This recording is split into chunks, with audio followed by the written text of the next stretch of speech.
Hello everyone, welcome to my YouTube channel. Guys, अगर आपको 10th class का maths पढ़ना है तो आप मेरे चैनल को सब्सक्राइब कर लीजिए ताकि आपको आने वाली सभी वीडियोस मिलती रहे। आज हम बात करेंगे chapter number 8, introduction to trigonometry. बच्चों को ये चैप्टर बहुत मुश्किल लगता है। बच्चे अक्सर इस चैप्टर से चोरी करते हैं कि भाई ये चैप्टर छूट जाए या कुछ भी हो जाए, बट आई प्रॉमिस अगर आपने इसको मेरे तरीके से किया, जैसे जैसे मैं आपको बता रही हूँ, तो आपको ये चैप्टर बहुत आसान लगेगा। आप इस चैप्टर को बड़ी इजीली कर पाएंगे और आपका कहीं से भी कोई भी क्वेश्चन आ जाए आप उसे बड़ी इजीली सॉल्व कर सकते हैं। तो चलिए स्टार्ट करते हैं। इंट्रोडक्शन टू ट्रिग्नोमेट्री में जो जितने भी ट्राइंगल्स होते हैं ना गाइस, वो राइट ट्राइंगल होते हैं। ठीक है, कैसे ट्राइंगल्स होते हैं? वो राइट ट्राइंगल होते हैं। ये जो हमारी ट्रिग्नोमेट्री है ना, ये पूरी की पूरी राइट ट्राइंगल्स के ऊपर डिपेंड करती है। अब हम इसको कुछ भी नाम दे सकते हैं। एंगल बी जो है हमारा राइट ट्राइंगल है, ये हमारी हाइपो है। अब इसमें से परपेंडिकुलर कौन सा है और बेस कौन सा है, ये हमारा कैसे पता चलेगा? ये हमारा पता चलेगा थीटा से। ठीक है, इसके कुछ फॉर्मूलाज होते हैं जो मैं आपको बताती हूँ क्या क्या होते हैं। Sine theta, cos theta, tan theta.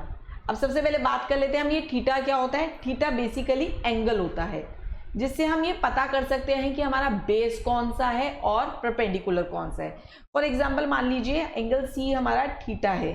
ठीक है, तो जो भी लाइन एंगल के साथ थीटा के साथ टच हो रही होती है वो क्या होती है?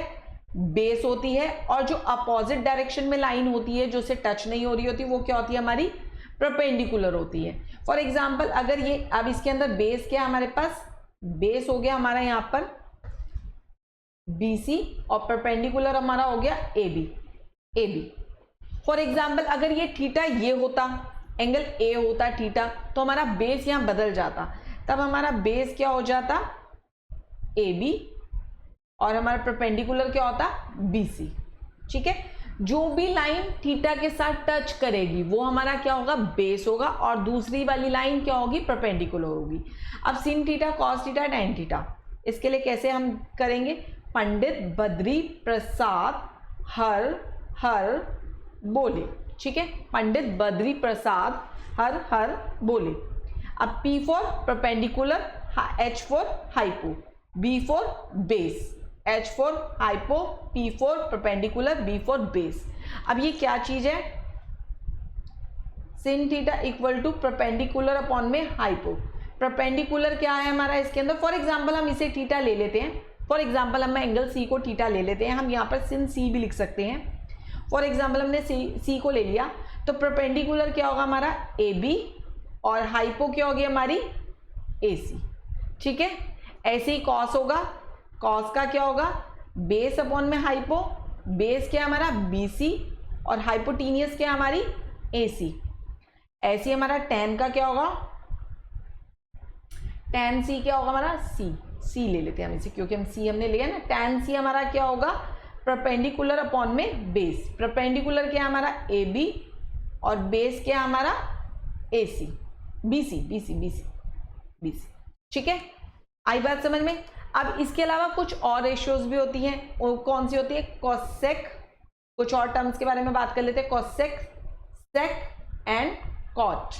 अब ये क्या होती है? ये इसकी अपोजिट होती है, यानी उल्टी होती है। कॉसेक का मतलब क्या होता है हमारा? कॉसेक थीटा का क्या मतलब हुआ हमारा? एक मिनट, आपको दिखना चाहिए। कॉसेक थीटा होगा हमारा हाइपो अपॉन में परपेंडिकुलर।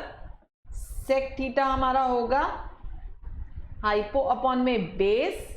और कॉट थीटा हमारा होगा बेस अपॉन में परपेंडिकुलर। ठीक है, अब हम बात कर लेते हैं इनवर्स रेशियो। इनवर्स रेशियो क्या होती है? इनवर्स रेशियो क्या होती है? चलो बात कर लेते हैं। इनवर्स रेशियो मैंने आपको बता दी है वैसे। Sine theta equal to 1 upon में कोसेक थीटा, यानी इसका उल्टा। अब उल्टे वाले का लिखना है। ऐसे हम कोसेक थीटा को कैसे लिख सकते हैं? 1 अपॉन में साइन थीटा लिख सकते हैं। सेम इसी तरह cos theta equal to 1 upon में कोसेक थीटा, और कोसेक थीटा लिख रहे हैं, sec theta. Sec theta, sec theta equal to 1 upon में कॉस थीटा। इसी तरह टेन थीटा का लिखेंगे हम 1 अपॉन में कॉट थीटा, और cot theta equal to 1 upon में टेन थीटा। ठीक है, आई होप आपको ये समझ में आया होगा गाइस। अगर आपको ये फॉर्मूला समझ में आ गए हैं, ये हमने कैसे निकाले, क्या क्या हमने चीज़ें रखी, पंडित बद्री प्रसाद हर हर बोले, क्या क्या चीज़ें हमने सोची, अगर हम ये कर लेंगे तो हमें 8.1 पूरी बड़ी ईजी